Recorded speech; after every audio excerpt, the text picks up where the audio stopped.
यदि आपको लगता है कि आपकी प्रार्थना ईश्वर स्वीकार नहीं करते, सुनते नहीं, आपको आपकी प्रार्थना के परिणाम नहीं मिलते, तो इस प्रसंग को ध्यान से सुनिएगा, यह आपके लिए है। हरे कृष्ण दोस्तों, मैं हूं अनुज शर्मा। एक बार एक गांव था, उसमें एक किसान रहता था अपने परिवार के साथ। एक छोटी सी बेटी थी उसकी, मुन्नी। एक पत्नी थी। तो उस गांव में काफी अरसे से बारिश नहीं हुई थी। 2-3 साल बीत गए थे। जितनी जमा पूंजी थी सब खत्म हो चुकी थी। परेशानी का समय चल रहा था। अब बिना बारिश के खेत कैसे जुतेंगे, बीज कैसे बोए, कैसे फसल आए। किसान घर पर बैठा था, बहुत परेशान हो गया। ईश्वर से प्रार्थना भी की, लेकिन कोई असर नहीं। 2 साल बीत गए थे। परेशानी बढ़ती जा रही थी। परेशानी सिर्फ उसकी नहीं थी, परेशानी पूरे गांव की थी। पूरा गांव त्रस्त था, दुखी था। भूखमरी आ रही थी सूखा पड़ने के कारण। करे तो क्या करे। एक दिन किसान को एक बात याद आई। बात याद आई कि किसी ने कहा था कि बच्चों की भगवान जल्दी सुनते हैं। तो उसने सोचा कि ठीक है, आज मुन्नी को बोलता हूं, साथ बैठे पूजा करे, भगवान से प्रार्थना करे, हो सकता है मुन्नी की सुन ले। तो अपनी पत्नी और मुन्नी को बुलाया, अपने घर के मंदिर में बैठे भगवान से प्रार्थना करने लगे। मुन्नी से कहा कि मुन्नी, तू भगवान से प्रार्थना करना, लोग कहते हैं कि बच्चों की भगवान जल्दी सुनते हैं। तो मुन्नी ने कहा, हाँ बाबा, मैं प्रार्थना करूंगी। और प्रार्थना करने लगे।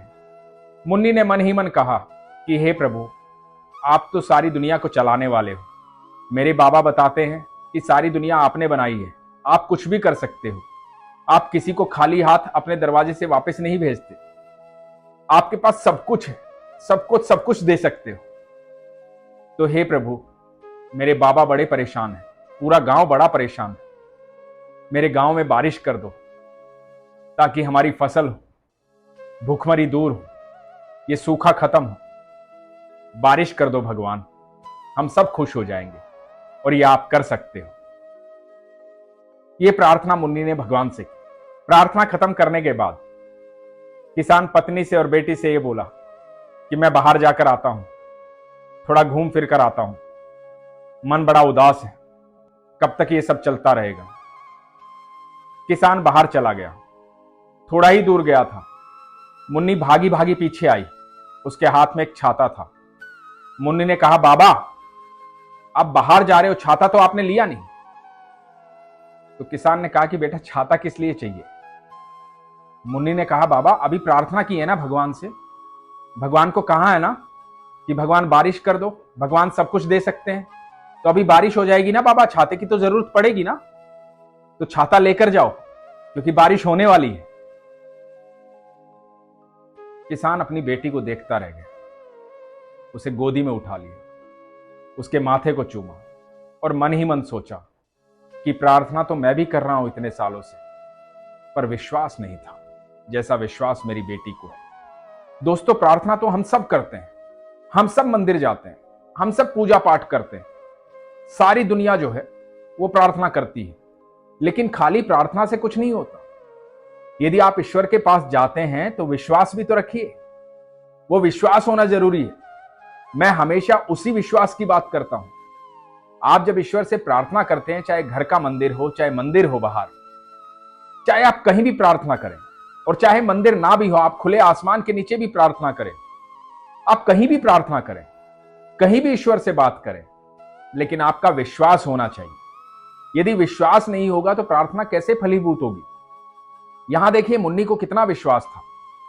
मुन्नी को भरोसा था कि मैंने भगवान से मांगा है तो बारिश आ जाएगी, और बारिश आएगी तो इंतजाम करना पड़ेगा, इसलिए बाबा को छाता दे दिया। और जब बाबा को छाता दिया, बाबा ने गोदी में बच्ची को उठाया और बारिश आ गई।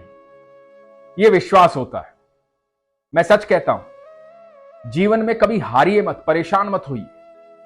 आपको लगता है ईश्वर आपकी नहीं सुनता है, तो जांचिए अपने आप को, परखिए अपने आप को, क्या आपका अपनी बात पर इतना विश्वास है जो आपने ईश्वर से मांगा है।